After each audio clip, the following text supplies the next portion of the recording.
Hi, LinkedIn friends. How is everyone Hello. today? Hi, Matt. How are you? Good, Kate. How are you? I'm good. I'm on a beautiful island just off of Hong Kong called Llama Island. Where are you Uh, today? I'm in Los Angeles at my home. So we got the USA and Asia representing today. Woo-hoo. Great. And we're here to talk about when conversations go sideways. Sideways. Yeah. The 5 mental blocks you didn't even know you had. That's right. Yeah. A little bit of education, a little bit of exploration, and a little bit of coaching today. Exactly. And Matthew, do you want to tell everyone who you are? Sure. I'm Matt Porter. I've actually been a licensed psychotherapist in California for a couple decades, and today, our LinkedIn Live session is actually focused on coaching because Kate and I have both are both now coaches, certified coaches of NeuroShine technology and neurolinguistic programming. Uh, Yeah. And you're also an awesome psychotherapist yes. who works with everyone from teens to those who struggle with addictions. You're transforming. And you have a website, transformtoshine.com, Yes, that's my right? coaching website. Yes. So I do both coaching and psychotherapy. And they are, although they're very similar, they're also different. They have different approaches and, yeah, have a different emphasis in how I work with people. That could be a topic for another live, Yeah. helping people understand the difference between coaching and therapy. Yes. Absolutely. And I And how see, about you? so I'm Kate O'Connell, and I see that our pictures are on each other's names. So I'm Oh. not Matt Porter. I am Kate O'Connell. And so I've been in the education industry for 30 years, maybe 30 plus years. Long time, long time. And I've just finished up a headship at an international school. And I want my main mission is to make education more humane and to help humanity in general be more humane. And the ways I do that, I work with schools. I have a consultancy called From Vision to Impact, and I work with leaders in coaching. And I work with international school leaders and teachers looking for new jobs. Um, and I've now recently added coaching education to my Yay. background. Yeah. And And you're, yeah. in my workshop leading life, it's I do workshop leading for the International Baccalaureate for Compass Education, which is about sustainability, and we have a goal of getting the Compass tools into the hands of 1 million educators by 2030, which is an amazing goal. And then trust-based observations, which is building trust through the observations we do and separating out teacher observations from evaluations. And then I do bespoke workshops for schools that are like, Kate, we need help with this. And I'm like, yes, I can That's help. amazing. I know. I really honor that you're an educator, and I have some experience. Also, I also was teaching psychology to undergrads for several years, so I definitely respect and honor what you do. Thank you. Yeah, I do a lot more, but I've realized when I talk about what I do, it's so much people's eyes glass over. So Well, there's more. There's more. Yeah, but that's what in do you love general. about coaching, Kate? Now that we're both in this coaching field together. What I love about coaching is like it blows your mind. Like seeing, so in the NeuroShine technology world, there is a vocabulary that definitely goes with it. And one is the NeuroShine moment, which would, if we were talking to Oprah, it'd be her aha moment.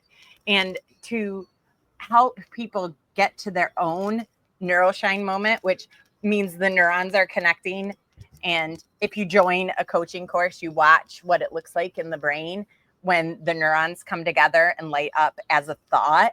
It's a brilliance, right? So that's the NeuroShine when you're having a new thought and watching people go, oh, I didn't even consider that.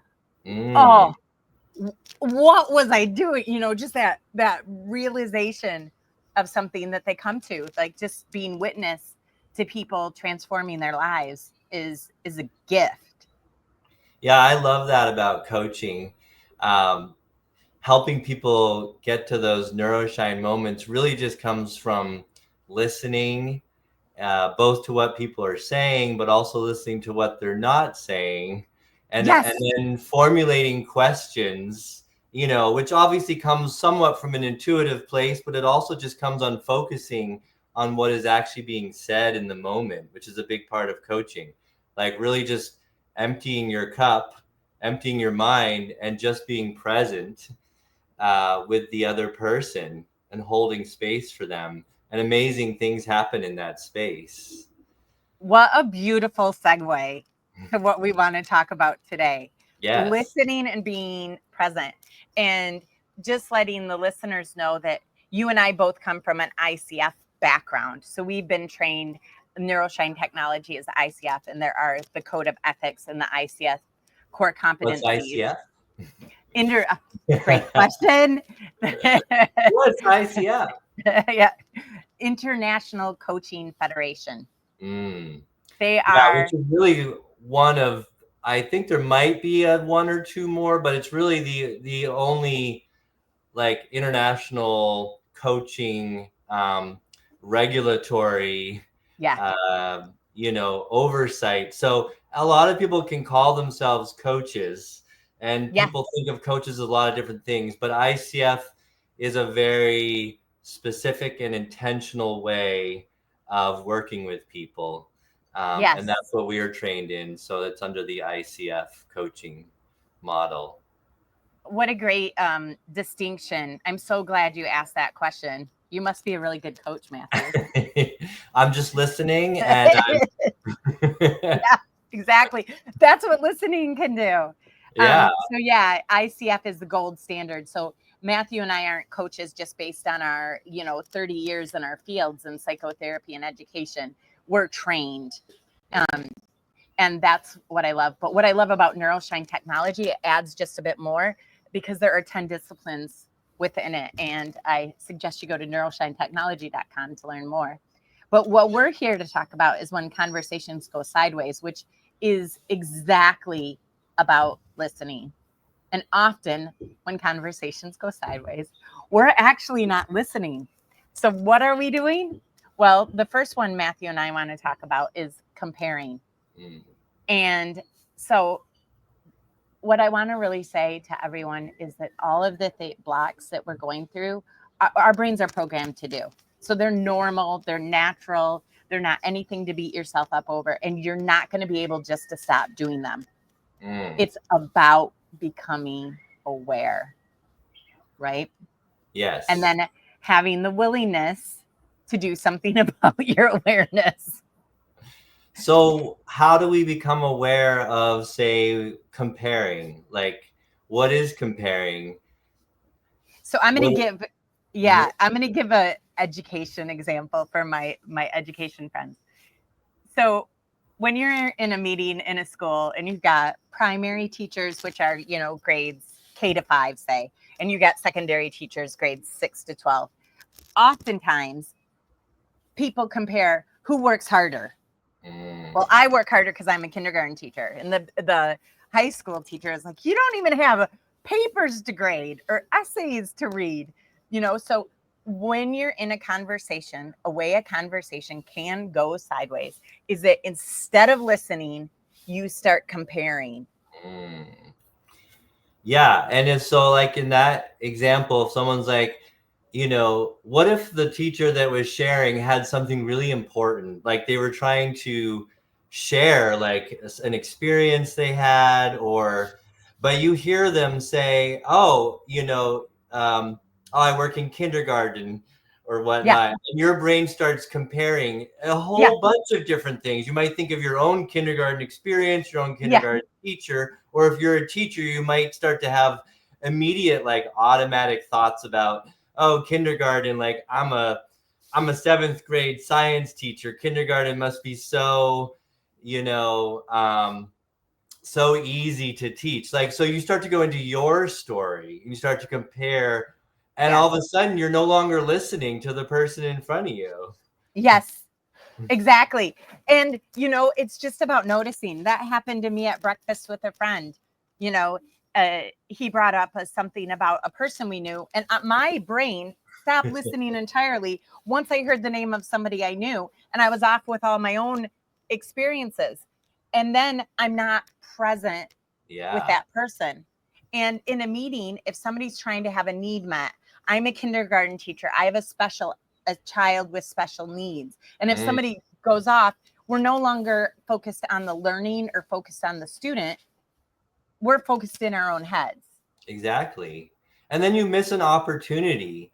You miss an Yeah. opportunity to listen, perhaps be really helpful, or just maybe to understand what somebody else might be needing. But you've Yeah. gone off somewhere else. That's what our Exactly. brain does, you know? And so I've been teaching the 5 mental blocks this week in my Neuroshine technology coaching cohort.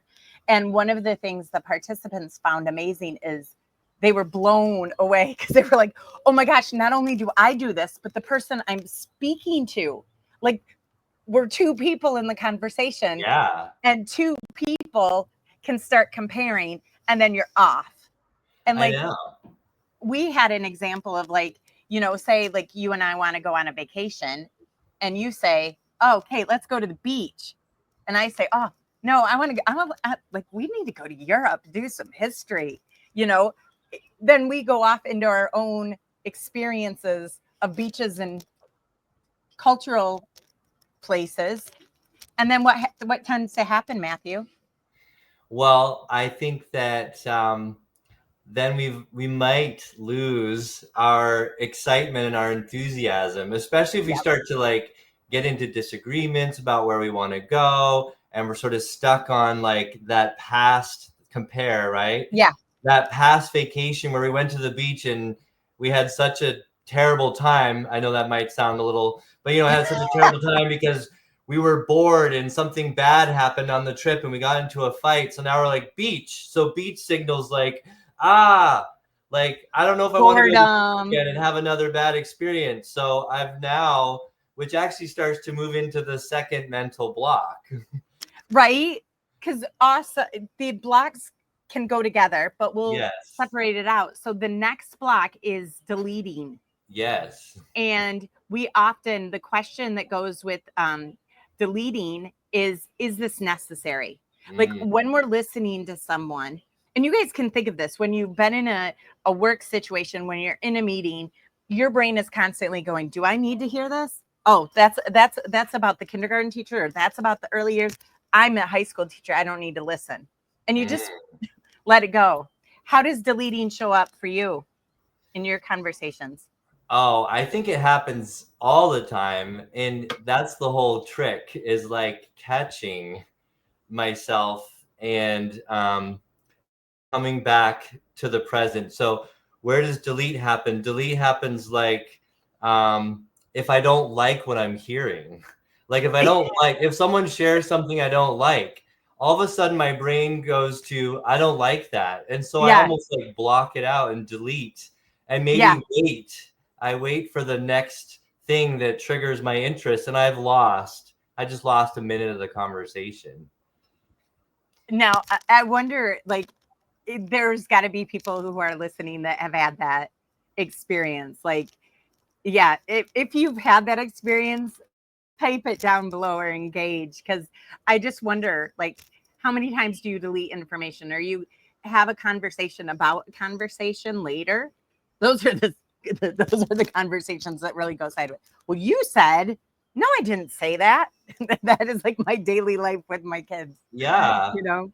Also, I think another way that we delete things is again, we might focus on one thing or one aspect of what someone might be sharing. Or if it's not in a conversation, even just like say we're doing a job search, right? And Oh we're yeah, looking I for work. Yeah, jobs and it says like, oh, this job's in a hospital. Well, I don't want to work in a hospital. So I'm going to delete that job. But what if that job actually was like the perfect job, but we just already deleted the option and we've moved on. But so it's another way where we just kind of close our minds off to opportunities that might, if we Yeah. explored them further, could turn into something that we actually would be interested in, but our mind immediately just kind of cuts it off and deletes it, puts it into a category, basically like a computer, right? We put it into the trash category, no Yeah. longer to be retrieved, not even to be looked at or even considered. Yeah. And I see that happen. So I also support people with their job interviewing skills Mm. and their resumes and their LinkedIn pages, and people practicing for interviews when the interview. So I do mock interviews with people, right? Having hired people for the schools I've worked in, and they'll delete part of the question and only they pick up on the. So one of the things that happens when we're deleting is we say, oh, what are we listen for the keywords, right? So somebody hears like um maybe student engagement, and they go, oh, for me that means student agency, and I'm going to answer all about student agency. But the interviewer might have been thinking of student engagement in a different way. Mm. So we often delete things by interpreting it into our own information. Yes. One of the things I really loved from years ago when I was watching West Wing, which I really enjoyed that show. This is an example of actually of a coaching intervention, like listening and asking a question. So when people, let's say, if you're a politician and you're at the podium and people are asking you questions, a lot of times the politician, let's say, will not answer the question directly, perhaps because they don't want to. And so they'll answer something else. It's a form of deletion, right? Yes. But in the West Wing, the thing that I picked up on was um, he was like, okay, if I don't like the question, rather than rejecting the question outright and not answering it, instead I'm actually responding to the question by saying, I reject the premise of your question. Ah, So you've actually stayed with the question, but you're saying, I don't like the implication. So it's a different way of actually staying present and owning your truth without having to sort of delete or go elsewhere. brilliant. Because I know we said we'd give tactics and Mm, strategies. So that's a good one. So yeah. we've got, activating your awareness Mm-hmm. and, rejecting the premise, not the person or the question going off. Yeah, we don't even want to get into politics, but you can now that when we go through these comparing, deleting these 5 minute blocks, you'll see them everywhere. Or at Yeah. least that's my experience. Once we're teaching that, when I was taught this, I started seeing them. And Mm. now after teaching it myself, it's like, oh, people are like, even my dinner date last night was like, oh my gosh, okay, now I can't stop thinking. And we just kept joking about like, oh, that's comparing, oh, that's deleting. Mm. Yeah. So then it can become a game because you got to make life fun, right? Yeah. And Life needs. yeah, I know we're going to talk about interventions. We're just weaving it into the conversation. I know that we have an ABC, uh, sort of a quick way. So this is, when conversations go sideways, right? It's often because yes, we might be comparing and deleting, but often they go sideways when we get triggered by something emotionally, Yes. right? And in that Yes. state, which triggers that amygdala in our limbic Yes. brain, that emotional brain, which says fear, fear, fear, right?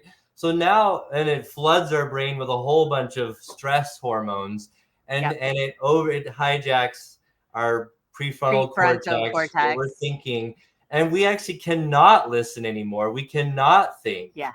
and that's actually when conversations really go sideways. And that's when people Absolutely. start getting upset. So what can we do? And so we've got what? A, to activate our awareness. So first, become aware that you become triggered, right? Yeah. And which is pretty easy to do once you start to notice your emotional changes. That's one way to notice. Yeah. And B is becoming curious.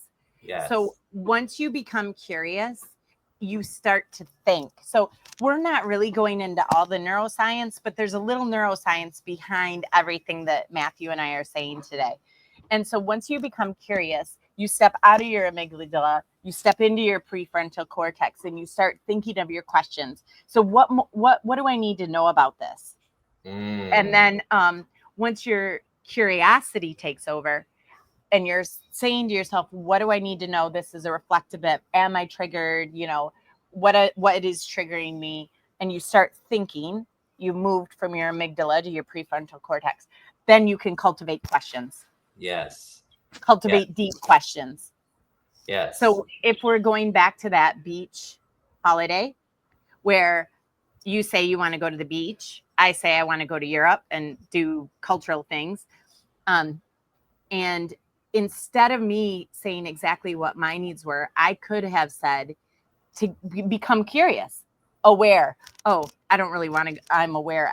It's triggering me because the last time we went to the beach, it was rainy. It was boring. We didn't look at the weather. We didn't prepare. The beach wasn't great. It was rocky. I'm thinking all these things. But instead of going there, I could have simply said, well, Matthew, what do you want out of this for our holiday? Like what kind of and get excited.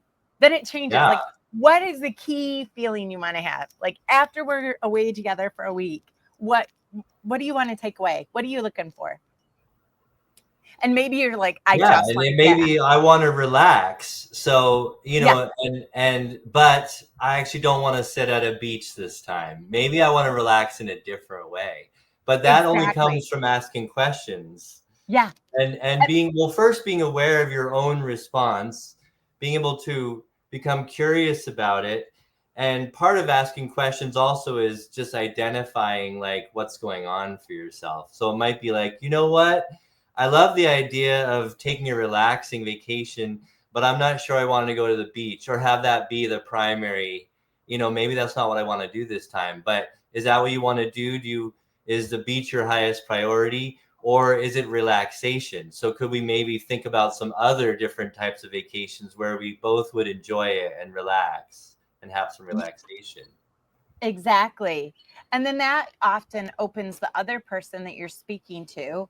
It could that they would ask you that same question back. Then you might say to me, so Kate, what is your primary goal of this time off? And something I would say is, I want to go somewhere I've never been before. Somewhere in the world. And then it opens up the possibilities. We can communicate about it. We can try to find a solution that works for both of us rather than just like shutting down ideas immediately, which then of course we're going to start to get upset and probably our conversation is going to go sideways very quickly. Yeah. Yeah. Now we're going to run out of the room and not have planned any vacation and say, I don't even want to do a vacation anymore. You always do this. Well, that's getting into another mental block. Yeah. But actually, so the next mental block after delete is that we distort things. Yes. And that the question that goes with that is our brain's constantly going, does this serve me? And we distort things because we create stories. We create stories to justify our thoughts. So maybe I just don't want to go to the beach. Maybe I don't want to be in a bathing suit. Like it's just, I'm not feeling fit and I don't want to go. I make up the stories about the bad weather and this to fit that thing I don't want to say. Exactly. And I'm distorting it out. Right. And going, You've distorted it. So what's happened now is I respond to you saying, oh, I don't like this. I don't like that. And that's what I think is your truth. But really your truth was something else. So you've actually entirely. But I don't know that. So now all I can do is go off of what you're saying. And it sounds like you don't even want to, like, sounds like you're not interested in having a vacation with me anymore. Yeah. Yeah. And so again, the conversation might end, or we just might not get very far, or we just leave it not feeling very satisfied. Yeah. And that sets off your amygdala because what we're constantly, our deepest desire as humans is to belong, or one of our deepest desires is to belong and be accepted, right? And you're now feeling like she doesn't want to go on a vacation with me at all. Yeah. But it's actually not about you, it's about me. Yeah. And so we So if distort. we activate awareness in the moment, Yeah. and we become curious of what's happening, and either person in the conversation can do this, and that's Yes. the beauty of this. But so yes, you activate awareness, become curious, and then start to cultivate questions, both for yourself and for your partner in the conversation. That's a Yeah. way of opening it up rather than turning it sideways and closing it down. And another good example for us to discuss is distortion is when you hear something and you think you know exactly what that person wants, and you say, wait, do I understand what I'm hearing? Wait, I think this person wants me to solve their problem. And I'm very good at this. I'm very good at distorting sometimes.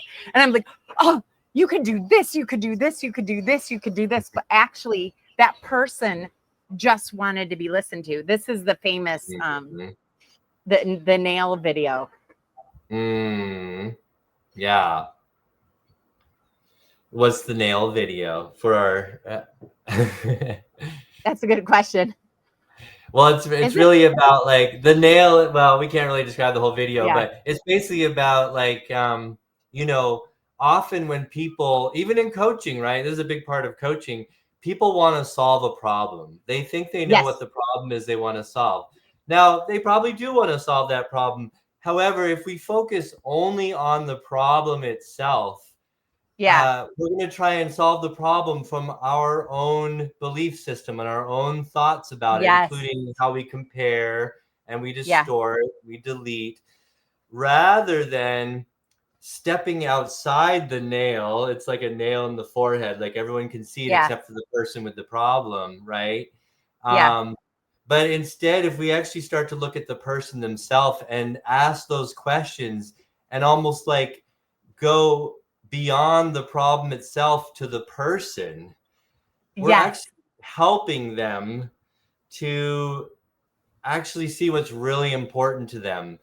Because, and then actually novel new solutions, neuroshine moments might arise where they realize what was really important to them was something outside of the problem. And now maybe a new solution arises that's much better than what could have been what they thought they wanted to solve, right? Absolutely. And I think anyone who is a leader has had this situation where your employees or the people you manage come to you and they're presenting with one problem, but what's actually bothering them is hidden underneath all the details. And sometimes it's about listening. And we react as, or I could say, I have, when people have come to me and like, the internet isn't working or something, but that might have been the first trigger in a line of 20 triggers that they have, but I get stuck on the internet. And I'm like, I'm going to solve this. Great. The internet's something I can solve. I can, do this, that, and other thing. And then that person hasn't been heard and their real problem hasn't even been uncovered. Right. And they might walk away thinking, oh, wow, that was helpful. She helped me solve a problem.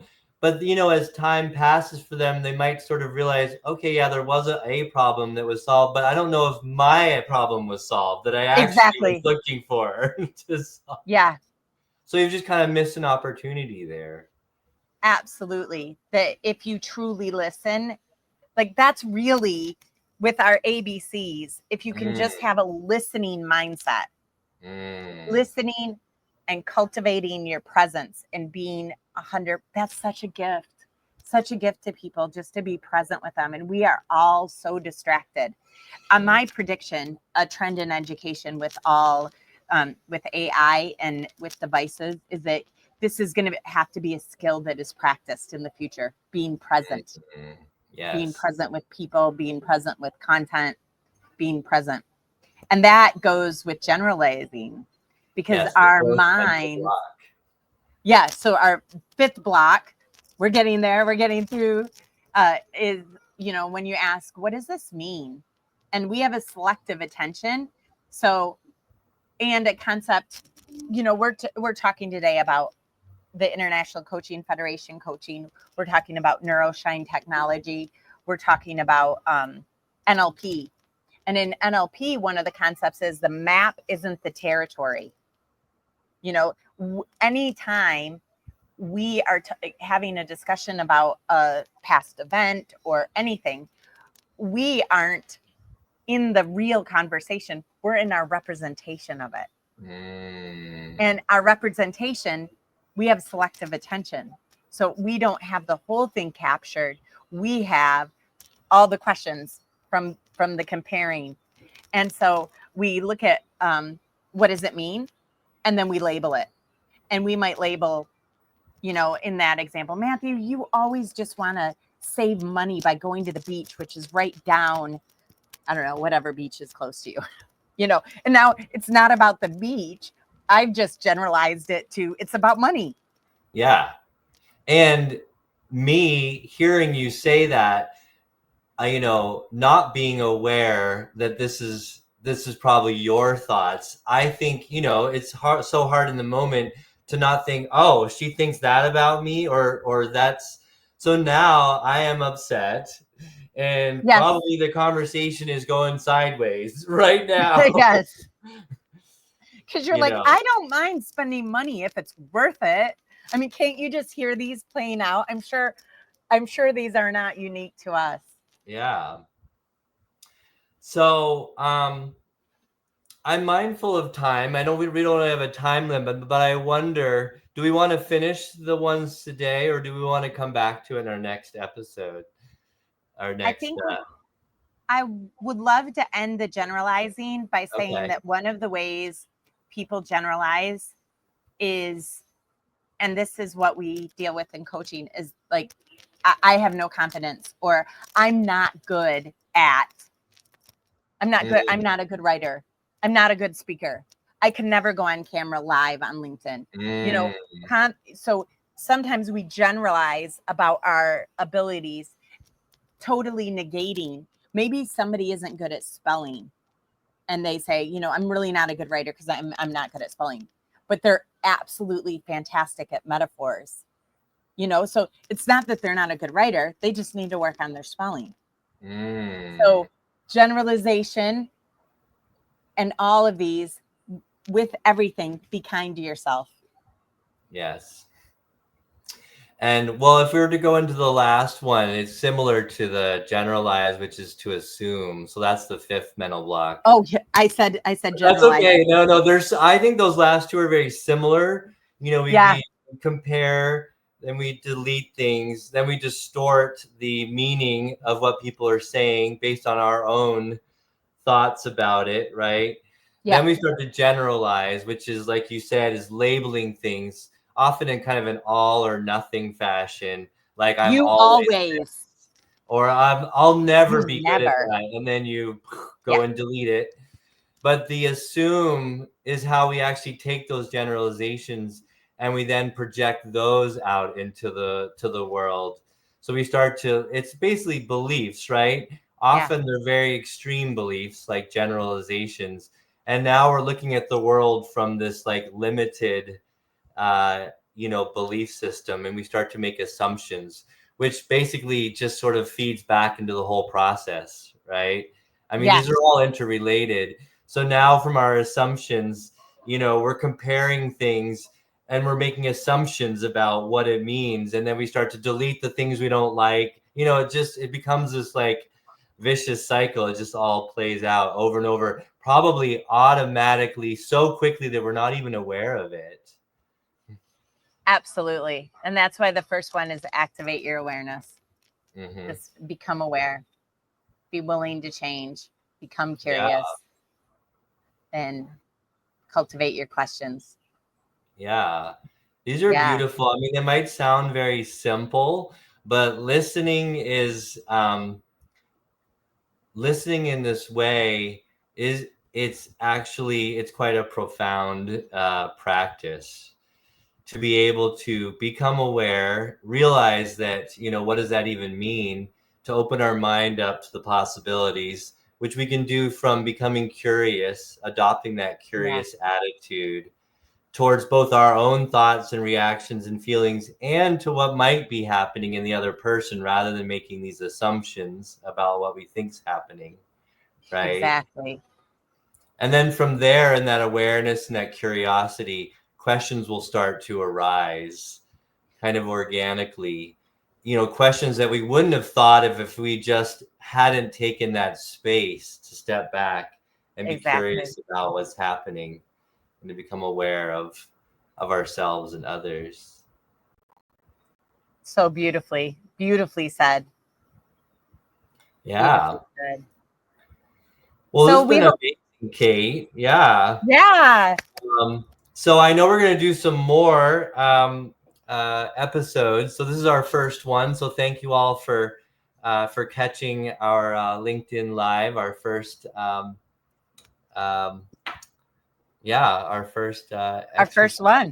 first one.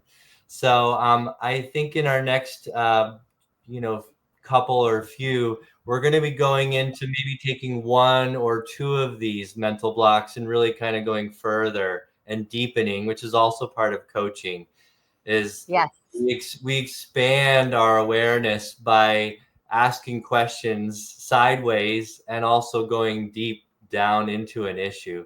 Sideways meaning like we ask questions about how can we expand our understanding and awareness of what's being talked about or thought about, and going deep down is really like breaking it down into its component parts. So that's what we're planning to do in our next episode. Yay, I can't wait. Yay, me too. Today was a big overview of all 5. And so, next time, if you go, oh, I didn't really get, what does comparing mean? Or what does deletion mean? And, people will start to see it. So when we go deeper into it, people will have experience. So, I look forward to those conversations. Me too. So Matthew, where can people find you if they want to start coaching with you? Well, my website's right there underneath your picture. Transformtoshine.com. So you can go and check out my coaching. I do coaching as well as leadership coaching, similar to Kate, working with organizations, and also we'll be providing coach education as Kate is also doing. So that you can go and check out who I am as a coach, and find out more about what is this coaching thing that we're talking about here. Yeah. And what if somebody is interested in you as a psychotherapist? Like, who can see you? Well, I am licensed in California, so I can so as a coach, I can work with anyone. And that was one of my draws to also becoming additionally a coach, is I can work with anyone in the whole world, right? They don't have boundaries in coaching. However, psychotherapy is a more regulated, far more regulated, and has a lot of responsibility. So it's regulated by each state specifically. And so I'm in California, so my license is here. So I can work with anyone in California, especially since COVID, people do a lot of stuff online. Yeah. So that's been really neat because I can see anyone anywhere in California. And so they can either they can message me through the Transform to Shine, or they can go to my psychotherapy website, which is mattportermft.com. MFT is marriage family therapist. I'm a licensed marriage family therapist in California. So mattportermft.com if you want to find out about my psychotherapy services. And I'm raving about you a little bit, but you do something that I think is one of the most effective methods, which is EMDR. You got it right. Yeah. EMDR is eye movement desensitization and reprocessing. It's a method for working through trauma and PTSD. I've been practicing it for about 15 years, and it's amazing.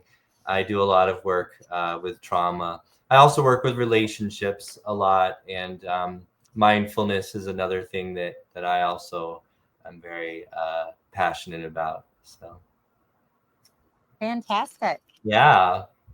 And where can people find you, Kate? So I'd love to connect with people on LinkedIn, even Telegram. Telegram I know is not worldwide, but it's very popular here usually I'm in Cambodia. But other than that, on my website, kateoconnelledu.com, on Facebook, Kate O'Connell.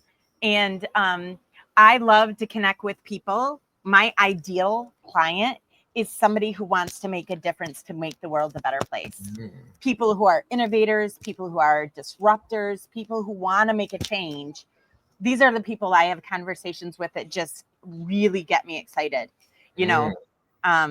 That they want to make a difference. They have an idea and they don't know how. They have their vision, but they don't know how to take it to impact. And so that's part of my consultancy and part of my coaching. And I love that. You've inspired me. So Kate and I actually have been co-coaching each other now for 7 or 8 months. So we know each other pretty well as coaches. And, one thing you've inspired is this whole, focus on not only innovation, but leadership. And I realized from our coach education that our coach education really is about leadership skills. And leadership skills really are about showing up and listening and asking powerful questions and really helping to help people to gain insights rather than just giving solutions and telling people what our thoughts are, right? So that's also a passion, has become a passion of mine as well, is working with leaders and also working with organizations, especially around organizational health. Since I have a mental health background, really looking at those interpersonal systems and dynamics and management, what creates a healthy organization. So we have some similar interests in our coaching work as well. Absolutely. Thank you, Matthew. I have loved this Thank you, Kate. This is amazing. I look forward to our next LinkedIn Live session. Yes. Yay. So thank you for today. Check out neuroshinetechnology.com. If you're looking to become a coach, there are many options. And visit Matthew. Just say hi to us on LinkedIn. Yeah, you can. Hi. Yeah, you can hit either of us up on LinkedIn, so you'll find us here. Yeah, and people who comment, I try to respond to every single person that comments. I like that. So, thank you. Have a great day. Thanks, and our homework to you, if you are a person that loves homework, is to watch or just become aware. Homework today, activate awareness. Yay. Okay, thank you. See you next time. Thank you.